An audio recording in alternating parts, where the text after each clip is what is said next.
Salut à tous, ravi de vous retrouver pour ce nouveau numéro de TTU. Je suis content aujourd'hui car ça faisait longtemps que je voulais m'entretenir avec notre invité du jour. Il a peut-être marqué votre jeunesse comme la mienne. Bonjour Philippe Donte, alias Boris. Bonjour, et c'est vrai qu'il y a peu de gens qui m'appellent Philippe Don. Les gens m'appellent par le nom de Boris, qui lui a été connu. Bien sûr.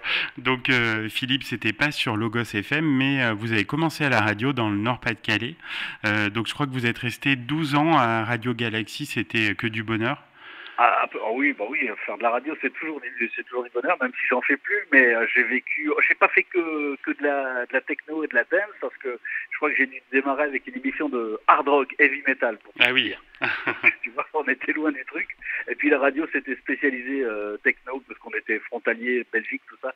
C'est vraiment les trucs qui passaient en club. Et j'étais animateur et lançais des programmes techno dance pour la première fois en France, je crois, en 1990. Et alors, après, comment par la suite tu t'orientes vers la musique? Je crois que tu étais déjà DJ aussi. Ouais, déjà, je touchais un peu, je faisais DJ, et puis avant de faire Boris, en fait, j'ai fait un premier groupe qui s'est appelé Pleasure Game, avec des producteurs de l'époque. On a lancé Le Dormeur C'est doit se mythique, réveiller. mythique. Voilà, donc ça, c'était vraiment, en plus, le premier titre techno français. Hmm. Je crois on était deux à l'époque, il y a eu James Brown is Dead, et Ouais. de LA Style, et puis Pleasure Game, connu avec plus le titre que le nom du groupe, mais Le Dormeur doit se réveiller, qui était euh, une petite bizarrerie dans le paysage audiovisuel. Ah, complètement. Et puis, il y a eu aussi Capitaine Flamme avec ce groupe, non? Voilà, c'est ça, on s'est bien amusé aussi en reprenant la chanson de Capitaine Sam. Je crois que j'ai même dû faire un dance machine avec Capitaine Sam. Oui, oui, je m'en souviens. Et comment tu bascules alors après vers le projet Boris? Le projet Boris, il arrive tout naturellement en fait parce qu'au départ, c'est un projet radio. Donc tu vois, Hmm. faut toujours y croire. Hein. Oui, oui, tout à fait. Quand on parle derrière un micro, ça peut aller à tout. Et je racontais des histoires sur le fond de musique trance où je parlais sur un personnage que j'avais décidé de baptiser Boris. Le nom claquait bien, Hmm. ça durait 1 heure tous les soirs. Et j'ai enregistré ces émissions. À l'époque, on s'enregistrait, nous, sur des cassettes, des petites bandes magnétiques. Et puis, à un moment, j'ai proposé aux producteurs avec qui j'avais travaillé sur le Dormeur doit se réveiller. Et ils ont trouvé l'idée intéressante. On a refait toutes les musiques, bien sûr, qui étaient des musiques existantes à l'époque quand j'avais parlé dessus. Et puis, on a repris un peu les petites histoires que je racontais en radio grâce à mes cassettes. Hmm. Et finalement, ça s'est retrouvé au top 50 et même ça a terminé numéro 1 du top Ah 50. oui, ça a été un vrai carton. Le premier single, donc Soirée Disco, sort en fin d'année 95 et c'est un véritable ovni musical. C'est, à ton avis, c'est ça qui a été la clé de la réussite? La clé de la réussite, c'était complètement différent. En fait, ça a failli, je crois que le titre sort vraiment début 96, mais on le traîne depuis l'été 95, où c'est sur le bureau de toutes les maisons de disques de France, et personne s'y intéresse, où tout le monde trouve ça, mais c'est quoi ce mec, c'est quoi ce truc qui parle? Il n'y a pas de rime, tu vois, c'est Hmm. même pas du rap, c'est bizarre, ils comprennent pas. Et d'un seul coup, il y a une maison de disques qui s'intéresse à nous, c'était chez Sony, qui avait en plus qui avait une branche spéciale marketing, donc les trucs bizarroïdes, quoi. Ah oui. Et puis, ils décident de signer ce truc, ils disent ça, on va en faire quelque chose. Ça passe en premier dans les discothèques, c'est un succès dans les discothèques, et puis d'un seul coup, les radios enquillent le truc, et Il y voilà. Et a puis, Arthur aussi qui a un petit peu aidé, non, avec La Fureur, le on générique. était déjà au top 50, D'accord. mais Arthur a mis a A enfoncé le enfoncé le clou, je clou, crois, ouais. parce que je crois qu'on était 15e quand l'émission d'Arthur passe, et Arthur arrive et le choisit en générique, et il me choisit moi derrière le rideau pour faire la voix off et Oui. pour introduire tous les artistes de l'émission. Hmm. Donc Donc, oui, c'était une très très belle aventure. totalement. Et donc, il y a eu Miss Camping aussi, autre titre de l'album qui a très bien fonctionné. Il correspondait bien à l'humeur du moment. Voilà, c'est ça. En fait, au départ, dans l'album de Boris, il n'y avait pas que des trucs rigolos et pas des trucs hyper sympathiques, parce qu'il y avait le Boris qui était aussi mélancolique et triste.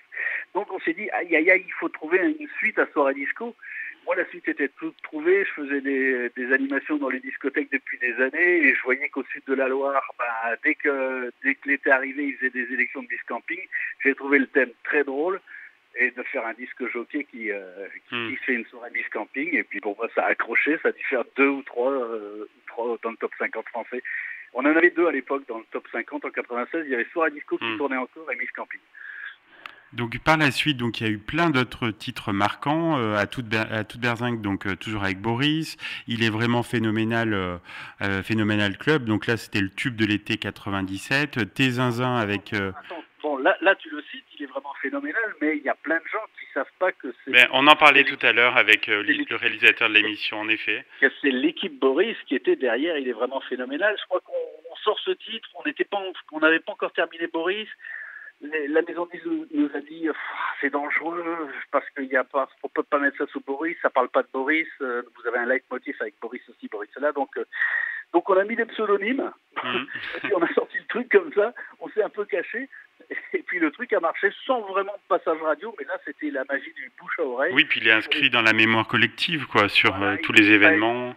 Il fallait le disque pour les fêtes, il fallait le disque pour les mariages. Dès qu'il y avait un truc, un événement en football ou en rugby, il fallait mettre cette chanson. Donc ça s'est hyper bien vendu. Et encore maintenant, quand je le fais sur scène, je vois que tous les gens, mais de toutes les classes ou de n'importe quoi, du bobo ou de la personne populaire, ils le chantent, quoi. Donc la nostalgie des années 90 est bien arrivée, hein, après celle des années 80. Tu dois être beaucoup sollicité, non? Effectivement, je me sens beaucoup plus sollicité qu'avant, mais c'est normal. La nostalgie, elle touche maintenant des gens de 40 ans, et même des 30 ans qui ont connu ça à 10 ans. Donc voilà, on y est, quoi. On y est, c'est la suite logique après les 80, les 90. D'ailleurs, même on commence à se mélanger parce que moi, je fais partie d'une tournée qui s'appelle Best of 80, où ils invitent quelques artistes des années 90 et j'en fais partie. D'accord. Donc tu as d'autres activités en parallèle. Je crois que tu fais beaucoup en tant que comédien voix off, tu as beaucoup d'activités. Voilà, la semaine, en fait, je ne fais pas que du Boris. D'ailleurs, sinon, ça m'ennuierait un petit peu. Je suis très actif et je suis comédien voix off, c'est-à-dire que je réalise des publicités, des voix, des annonces, et j'utilise ma voix, en fait. J'utilise ce que je sais faire, je le mets dans un micro et je fais plein de voix publicité. Ouais, c'est un bel outil de travail. Voilà. Comment tu envisages la rentrée, Philippe? C'est un petit peu compliqué en ce moment, on le sait, dans le domaine artistique. C'est toujours très compliqué. Moi, depuis le mois de mars, j'ai dû avoir 25 dates d'annulées, quoi. Certains ont eu des pires en dates, quoi, d'annulées.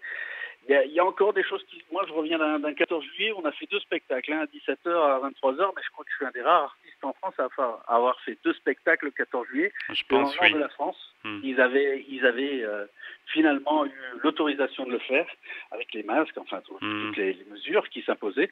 Ça s'est bien passé, mais c'est vrai que le mois d'août, c'est compliqué, on a eu beaucoup de choses d'annulées.